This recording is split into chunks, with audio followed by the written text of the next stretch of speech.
All right, hello and welcome everyone.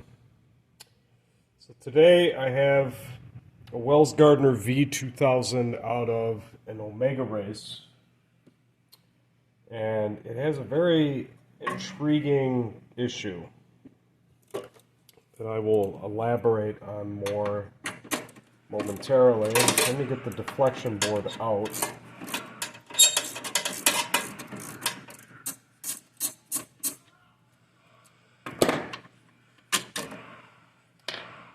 So if you're familiar with vector monitors, you will know that they're simultaneously very simple and can be very difficult at the same time.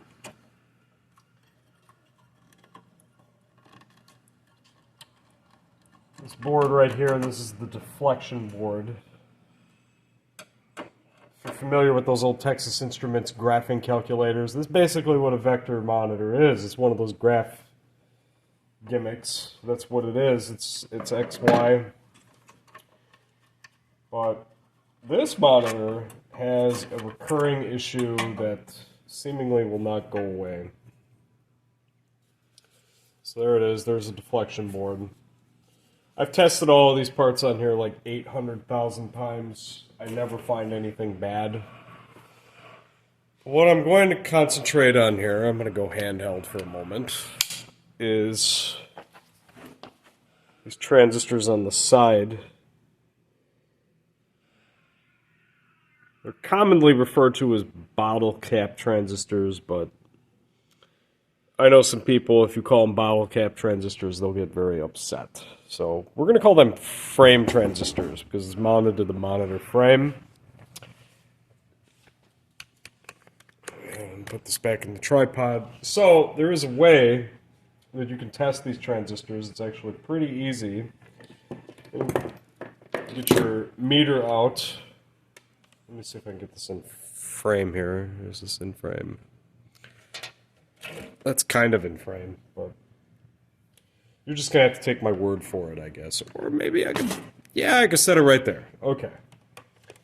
So there are two transistors. One's a PNP and one's an NPN. So you test these a little differently. But, so the pairs, actually, what would they be pairs? It's 3 wires. 3 wires per transistor. The violet, blue, white is one transistor, and the yellow, green, red is another. The violet, blue, white, you stick the black probe in the middle to the blue pin here. And you take your red probe and you touch it to the violet. So you see that 502, that's a junction drop. There's the white, there's a 504, that's a junction drop. So that transistor is good, right? Now take the red probe, stick it into the green wire for the other transistor here. I replaced these plugs, so it's a little difficult to get up in here, but let's see here.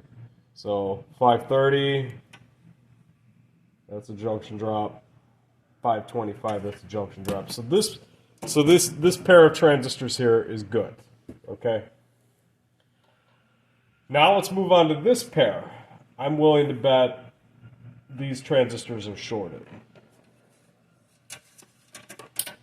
And I'll get into like what happens when the stuff shorts momentarily. But so black probe to the blue wire here, and you see that?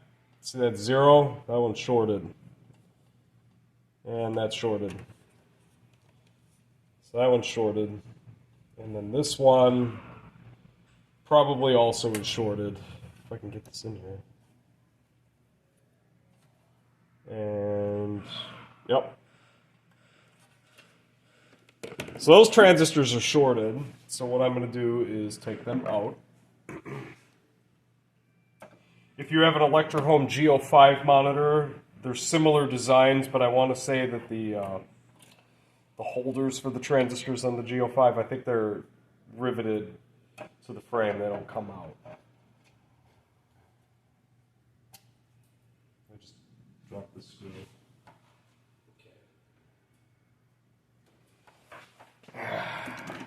It's always something. Say hi to the camera.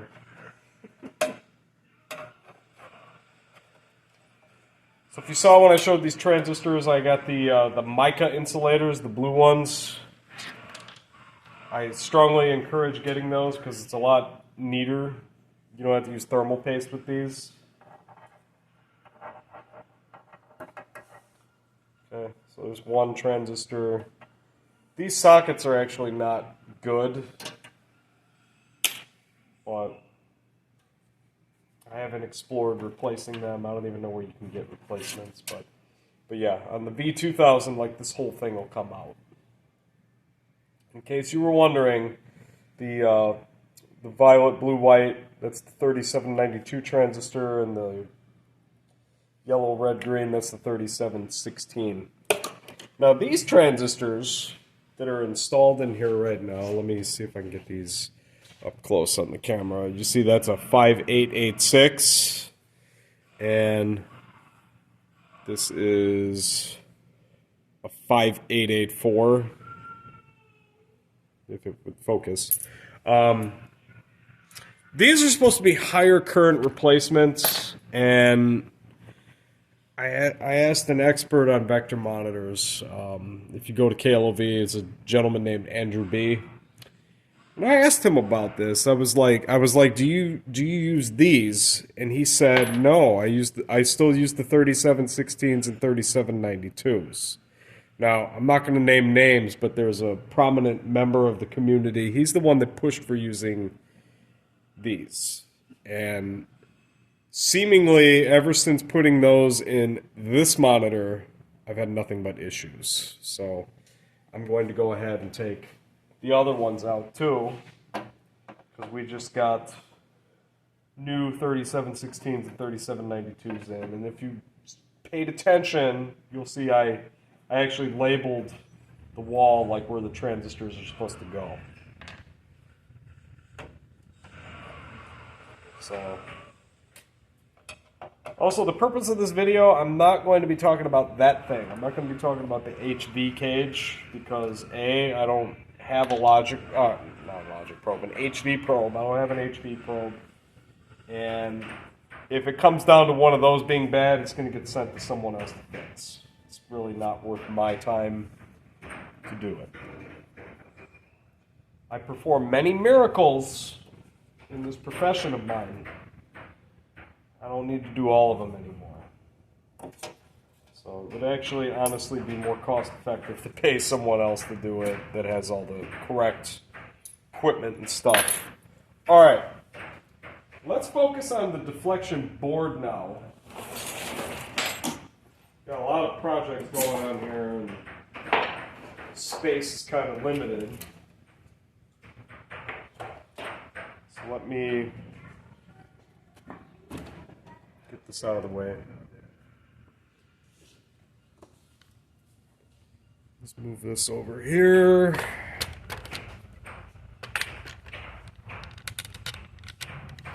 And just people playing air hockey. So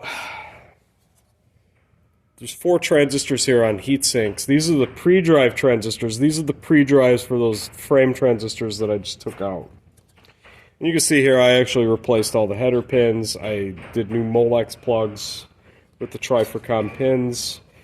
One of the more common mods on these vector monitors is the R101 and R100. You just take those resistors out and you run jumper wires in their place.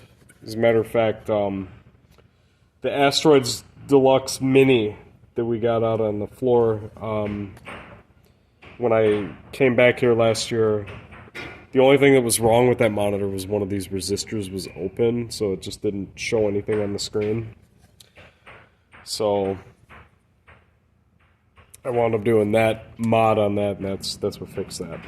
But anyway, as it pertains to deflection boards, what would normally happen when those transistors that I took out is I want to say the 600 section is the X and the 700 section is the Y.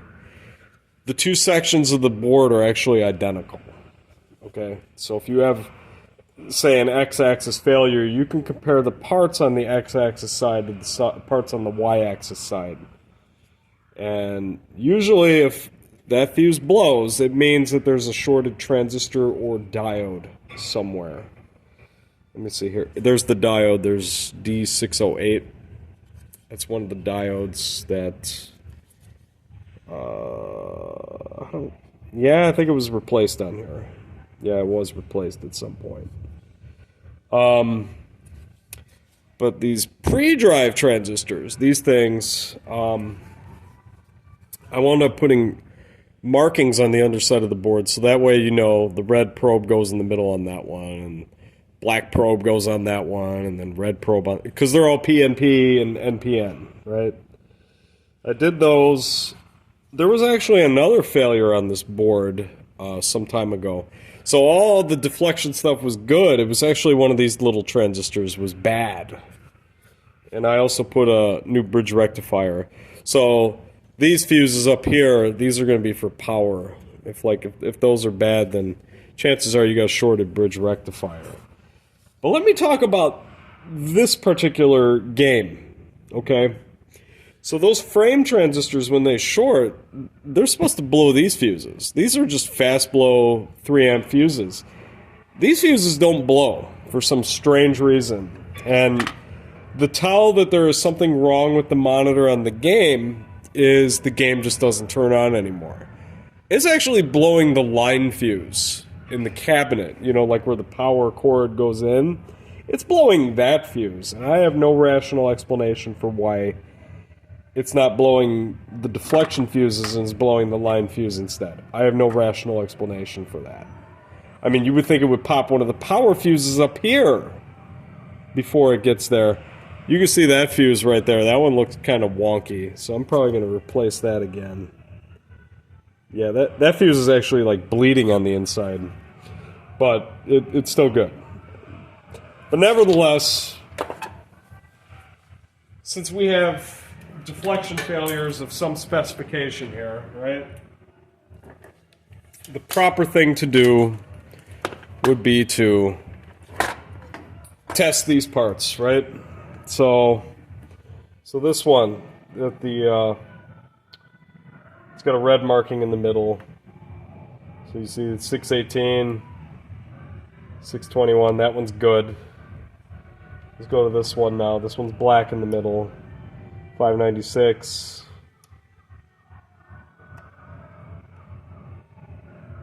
So those are junction drops. If they read 0, that means that they're bad, but these are obviously testing good here. So that one's good. That one's good.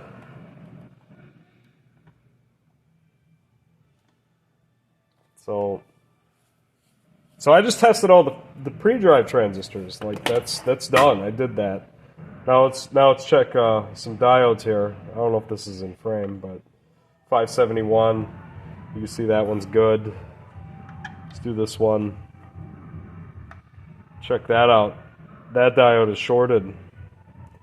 So I got to replace that diode. That diode's bad. Isn't it a good thing that I decided to test all this stuff? Alright. And we can check all of these other little transistors over here. See if anything is amiss here. That's a junction drop. That's a junction drop. Junction drop. Okay. Bum bum bum.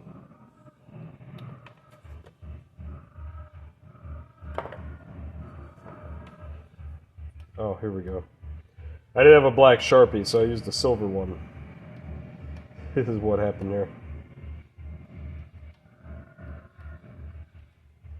Okay, so that transistor, this is Q602. I'm reading an open on that.